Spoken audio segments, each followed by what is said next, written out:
All right, guys, we're going to take a quick look at 3 Davosa watches. So they sent over all 3 of these. I figured I'd do it in one shot. Why not? So first up, we're going to start off with the big bad boy diver.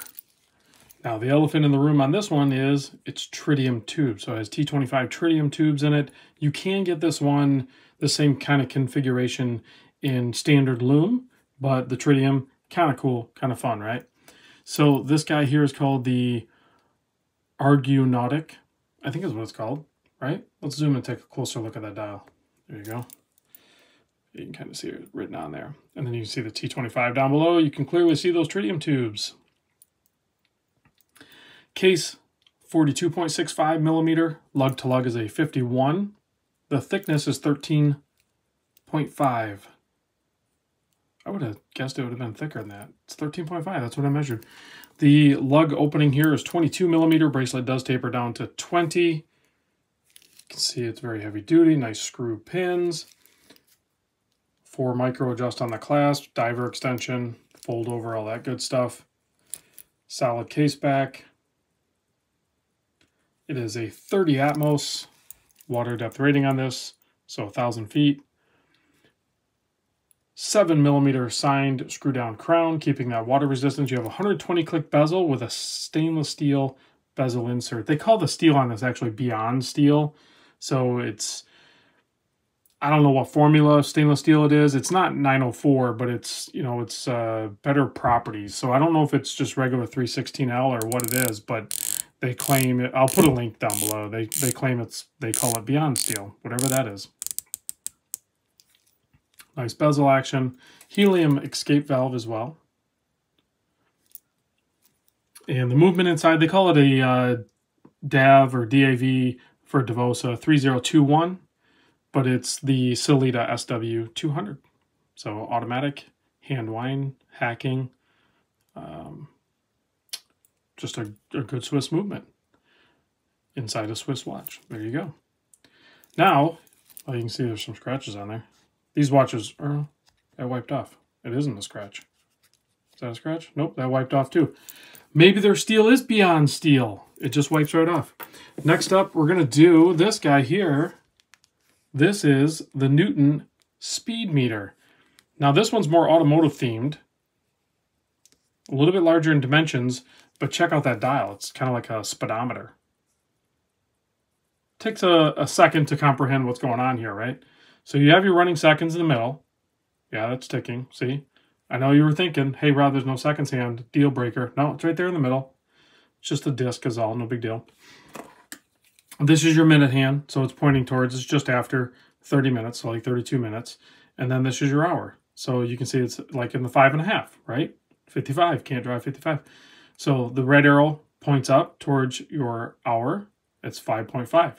It's 10 to 6. Right? So it helps you out with even the halves. Basically 5:30, guys. 5:33. That's what we're looking at, right? The movement. There you go. Display case back. Custom rotor. Should be a Sellita SW200 if I'm not mistaken. Sapphire crystal. 5 Atmos or 50 meters. Case size on this one, 44 millimeter. Lug to lug 52, signed crown oversized at 7.5 millimeter. You can see it has shape to it. It is 12.8 millimeter thick. That's including a double dome sapphire crystal and a 22 millimeter lug opening. And I forgot to mention the diver that I mentioned. All 3 of these that I'm going to show you are basically in the $900 range. The diver, the tritium diver I showed you was $999. I'm sure there's discount codes. This one's $939. Hold on. No, this one's $999 as well. And the loom on it is BGW9. This last one I'm going to show you is $939. And this last one, the smaller diver, I have shown on the channel before. This is the USA Special Edition Turnos 60s. So it has a 120 click bezel, more polished look to it. They only made 100 of these, I believe. I think they're numbered. Are they not numbered? Where's the number? I don't see it. It's a 100 meter water resist, signed crown. It is screw down, aluminum bezel. Little springy feel on the bezel action, but overall gets the job done. I think I went past it there. This is, they say it's 40. I measured at 39, so I think the bezel might be 40. So 39, 47.8 lug to lug. Thickness, only 12 millimeter. It's crazy thin. See how thin it is? Sapphire crystal. 20 mil lug opening and a 6 millimeter crown. The Sellita SW200 finds its way into this watch as well.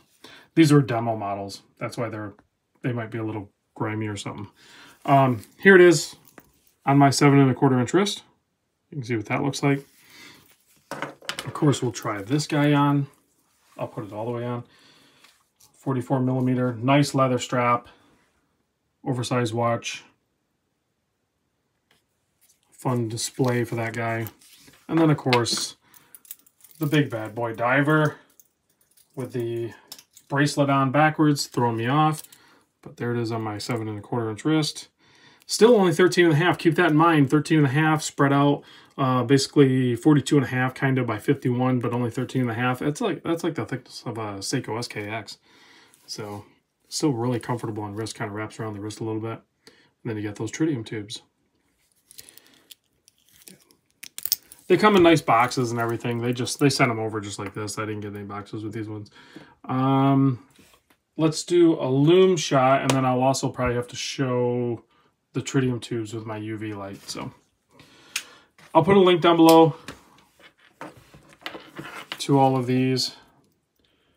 You can see BGW9 on the Speedster one, and actually these you can kind of see, but if we go like that, you can really see them. There you go.